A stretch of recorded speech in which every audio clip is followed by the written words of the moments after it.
X या Twitter, there is a reason why Elon Musk played a bigger bet on that. तो इतने ज्यादा political discussions वहां होते हैं, इतने ज्यादा लीडर्स हैं, they wouldn't easily shift in, ज्यादा से ज्यादा कुछ इंडियन लीडर्स इधर शिफ्ट हो सकते हैं। But let's not forget it was x या ट्विटर जहां पर मोदी जी ने अपने टाइज, जिसको पॉलिटिकल ब्रांडिंग कहते हैं, एमबीए के लोग समझ सकते हैं, तो पॉलिटिकल ब्रांडिंग का एक बहुत बढ़िया टूल बना था Twitter. The same happened with Donald Trump also. जब कैम्ब्रिज एनालिटिका का स्कैंडल बाहर आया था तो उसमें यह निकाला गया था कि फेसबुक का बहुत ज्यादा डेटा ट्रंप के इलेक्शंस में इस्तेमाल किया गया था। ऐसा माइन्यूट डेटा यूज किया गया था कि भाई एलए में 2 बजे अगर पिज्जा की शॉप के अंदर यूथ आ रहा है, वो क्या चेक इन कर रहा है और वो क्या बात कर रहा है, एनालिटिक्स से निकाला गया अच्छा इसके अंदर वाले जॉब की बातें कर रहे हैं। तो ट्रंप को यह संदेश जाता था कि भैया जब भी तुमको रैली इस एरिया में करनी है, दोपहर को करनी है और सिर्फ जॉब की बात करनी है। Just imagine how important the data point was. So this is how they were sweeping elections. I mean, why do you think today the prominent parties of our country, क्यों वो लोग IITians और IIMs वालों को higher कर रहे हैं? पहले का जमाना ऐसा था 10-15 साल पहले कि सिर्फ ओल्ड एज वालों को ही प्रेफर करते थे कि you build the strategies. Today they hire interns from IIMs and IITs and top management grades, because उनको पता है आज की युवा पीढ़ी एट पार है with all this artificial intelligence trend jacking. आप खुद सोचिए, एक ट्रेंड शिफ्ट में लोगों को बोलना चाहूंगा, if they can agree they can write in the comment section. आप आज जाके हमारे देश के प्रोमिनेंट सारे पॉलिटिकल पार्टीज के इंस्टाग्राम पेज चेक कीजिए and see the difference, the amount of leg pulling they do in creative manner. It clearly says कि ये टॉप लीडर नहीं कर रहे हैं, दीज आर यूथ, जेंजी या मिलेनियल टाइप के लोग हैं जो ऐसा दिमाग तिगड़म लगा रहे हैं कि भाई डिफेमेशन भी ना आए और हम टांग खिंचाई भी कर ले और हमारा मैसेज भी चले जाए। And they know what is going to pull the engagement. They are picking up the cards from startups like Zomato and Swiggy, ये जिस तरह अपना एडवर्टाइजमेंट्स कर रहे हैं वो कर रहे हैं। So this has been a significant shift out there. So आपको ये चीज, the point I am trying to make out is कि हम अगेन डेवलपमेंट पे अगर वापस आ जाते हैं, before we move forward to all the policy makers and all, तो पॉलिसीज कुछ ऐसी बनी, डिजिटल इंडिया। तो हमारे इधर एक इनोवेटिव प्रोडक्ट जरूर हुआ जिसने बहुत लोगों को हैरान किया था, and that is UPI. Correct. Today if you go to Dubai also, in top malls they are accepting UPI payments. That's the most interesting part. So वो एक ऐसा इनोवेशन हुआ, but again from a technical standpoint of view it's not that big of innovation. The best part is because उसने इतने लोगों को cover किया efficiently. I'll tell you, उसका एक और फैक्टर ये है, I don't know आप अग्री करेंगे कि नहीं, चाइना में 10 साल पहले वीचैट आ चुका था जिसपे आप payment, ticket booking, movie booking, China के अंदर आपको जो कुछ भी करना है वो कर सकते हो आप। बट द फैक्ट कि वो चाइना है और चाइना अपने मातृभाषा के आगे नहीं बढ़ पाता है, वो इसलिए ग्लोबली नहीं ले पाया।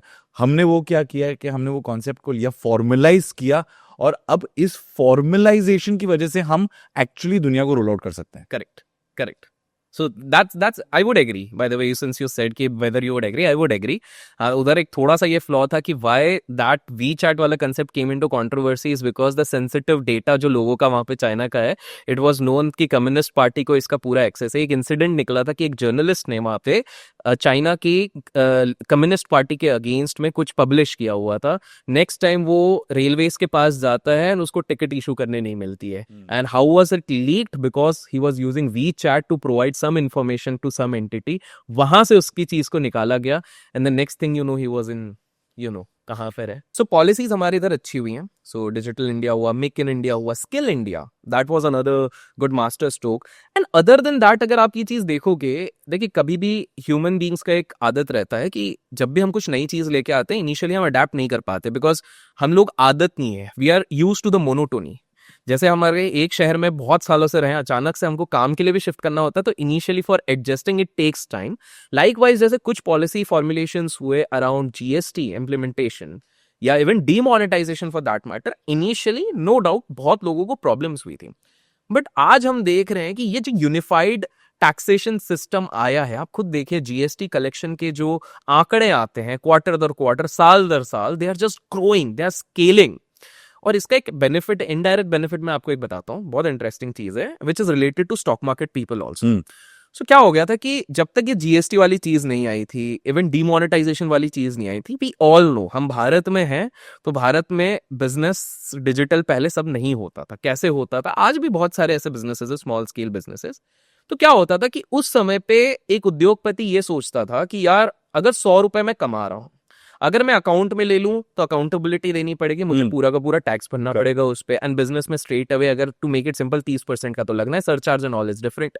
बिजनेस वाला क्या सोचता था उस समय पे, यार मैं इतना क्यों दूं, एक्सपेंसेस और ये सारी चीजें तो मैं क्लेम करूंगा, अगर मैं कच्चे में लेता हूं तो they used to maintain 2 diaries, Correct. कच्चा एंड पक्का। हाँ, correct. पहले मैं कच्चे में लेता हूं तो पूरा का पूरा मेरा है, और उसको राउट कहां से करूंगा, रियल एस्टेट हो गए 2-3 सेक्टर्स, पहले ज्वेलरीज पे भी इतना ज्यादा वो नहीं था, कैप नहीं था कि भाई इतने में पैन कार्ड देना पड़ेगा ऑल, तो they used to route it there. अब ये जब चीज हो गई, so now ethical and smart businessman what they are thinking is कि यार देख 100 रुपए मैंने अगर रिपोर्ट किए तो मुझे टैक्स तो देना पड़ेगा, but once I get listed even in SME या something, because of my honesty and integrity, पहले अगर मार्केट मेरे को 15 का वैल्यूएशन 15x का वैल्यूएशन दे रहा था, अब 40 का दे रहा है, because of my honesty and integrity. Correct. So the point is, ये मेरे लिए विन विन सिचुएशन ही है। पहले अगर मैं एक 100 करोड़ का धंधा बना सकता था या 1000 करोड़ का, now instead of that I can make a 15,000 crore का धंधा by doing things ethically. If I am having the goodwill, अगर मार्केट में मेरा गुडविल बन रहा है, क्योंकि आए दिन हमने देखा स्क्रूटिनी बहुत टाइट हो गई, regulators are very tight, right from that RBI अलग से वहां पे अपने पॉलिसीज लाता है, तो इनको एक चीज समझ में आ गई है कि भाई अगर हमने एथिकल प्रैक्टिसेस किए, हमने वाइट में लिया है ये चीजें, टैक्स जरूर हम भरेंगे, but somewhere it is going to, that's why the collections across taxes GST have been just going up, because smart बंदा, देखिए एक होता है जो टेम्पररी एज का घोड़ा, इवेंचुअली वो 2-4-5 साल में उनका गेम खत्म हो जाता है, ठीक है, और एक होता है वो is playing for the very long term, 15-20-25 years का गेम। वो जो 15-20-25 ईयर्स गेम वाले, उन्होंने बोला कि यार भाई क्लियर करो, 40 का मल्टीपल्स मिलेगा, मैं लिस्ट होऊंगा, उससे ज्यादा पैसा कमा लूंगा, जितना बचाने में हेडेक अलग, टेंशन अलग, फिर कहाँ किधर से पैसा इधर उधर करो, कहाँ छुपाऊं, कहाँ कहाँ रखूं, कभी एक रेड हो जाए, हीरो से जीरो हो सकता हूँ, कुछ भी हो सकता है। एग्जैक्टली, और फिर फालतू में लंदन भागना पड़े तो उससे बेटर यही चीज है। So people have become sensitive. Recently podcast आप बहुत देख रहे हैं, आप ही देख रहे हैं, पूरे देश देख रहा है। True that. So that is another. So policy making has been phenomenal, I would say. Kudos to specifically digital India. आप penetration देखिए, हम बात करते हैं कि हमारे देश में एक लव हेट वाला सिनेरियो है फॉर इंडस्ट्रियलिस्ट। सो एंड ठीक है, कुछ चीजें गलत भी होती हैं, जो गलत होती हैं उनके लिए मेरे जैसे लोग तो वोकल होते हैं, ठीक है, इसके लिए पंगे भी होते हैं, but let's see the bright side also.